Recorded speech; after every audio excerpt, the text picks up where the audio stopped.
Ayan, magandang araw mga kalikot. Nagbabalik muli si Ying Kalikot TV na magbibigay sa inyo ng mga tips at mga tutorials. Sa video natin ngayon mga kakalikot, no, ay babahagi natin kung paano gawin itong washing machine. So, halimbawa, kung ganito ang problema ng inyong washing machine na tumatagas yung tubig na hindi naman siya nakadrain or ginagamit nyo sa paglalaba, tumatagas yung kanyang tubig. So halimbawa ang inyong washing machine mga kakalikot, no, ay dual tab, yung may dryer at saka may washing machine. Kapag tumatagas yung tubig niyan mga kakalikot, no, or sira na yung kanyang goma, yung valve niya, ay tatagas talaga yung tubig. So kapag hindi natin yan maagapan or hindi natin alam paano siya solusyonan, at itataas na lang natin yung kanyang hose.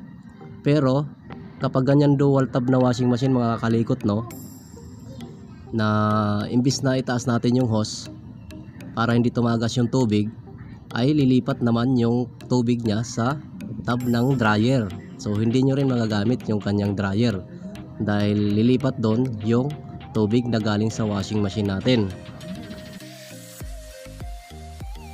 So halimbawa naman ang inyo namang washing machine ay single tab, so wala siyang kasamang dryer, so tumatagas din siya, no. Yun, pwede okay lang siya na itaas nyo yung hose dahil wala namang lilipatan na tubig.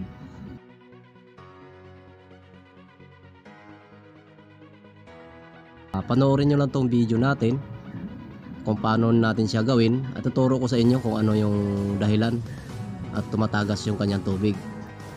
Bago natin umpisahan mga kalikot, no, shoutout muna tayo kay Kuya Win TV Tech. Shoutout sa iyo, idol, from Bohol. At shoutout din kay Leo Jin Tech TV. Yan, shoutout sa iyo, idol. Maraming salamat sa inyong suporta. At sa mga hindi pa nakapag-subscribe dyan, please subscribe at hit the notification bell para maging updated ka sa mga i-upload ko pang mga video. At kung nagustuhan mo ang aking video, paki-like na rin mga kalikot. Tara, umpisa na natin.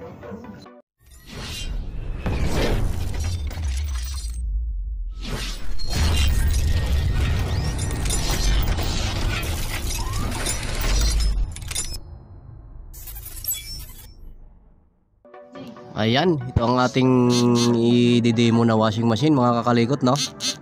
Walang problema ito. Good lahat itong washing machine na to. Higher yung kanyang brand. Walang problema to mga kakalikot.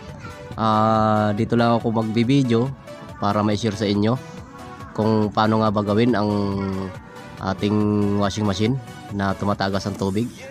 Kung ganito ang problema ng inyong washing machine mga kalikot, no, dual tab man yan or single tab, panoorin mo lang tong video na to hanggang matapos para alam nyo ang gagawin.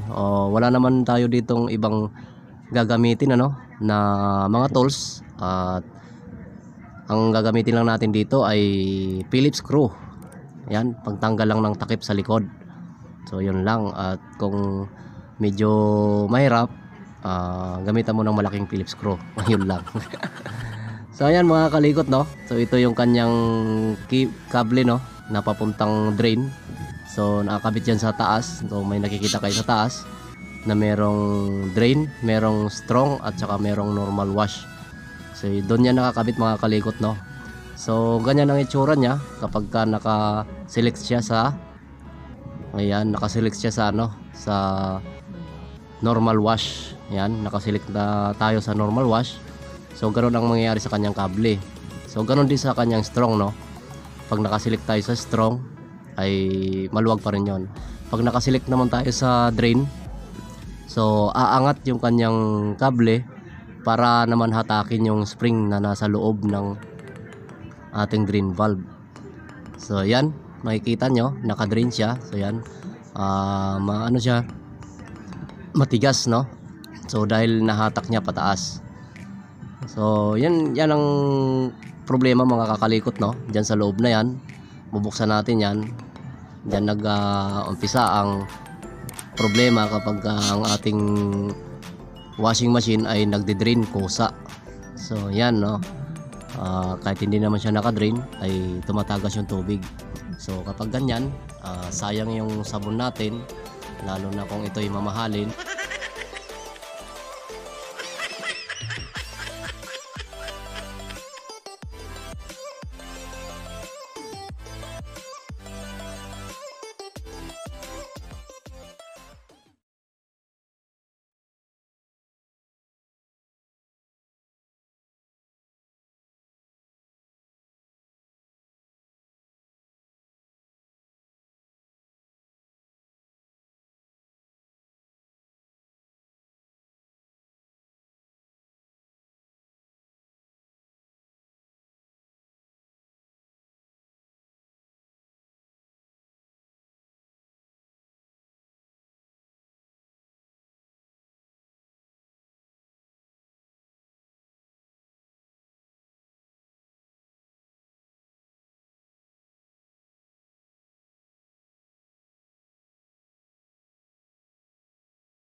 masyado yung kanyang spring.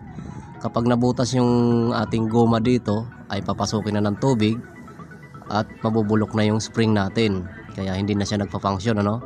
So yan ang pumipigil ng tubig, mga kakalikot, itong goma na to. So maayos pa to, mga kakalikot, dinidemo ko lang sa inyo to. So itong magiging problema niyan, mga kakalikot, no, kapag yung tubig natin sa washing machine ay tumatagas. So ito ang problema niya. Madali nyo lang mapalitan yan, mga kalikot. Tanggalin nyo lang yan or dalhin nyo sa paggawa, sa mabibilhan. Doon pakita nyo lang yung kanyang sample. Medyo yung iba kasi niyan may iba't ibang hugis din, no. So yan ang magiging problema niyan, mga kakalikot, kahit sa single tab na washing machine nyo. So yan ang magiging problema kapag nagtatagas yung tubig, hindi naman siya naka-drain.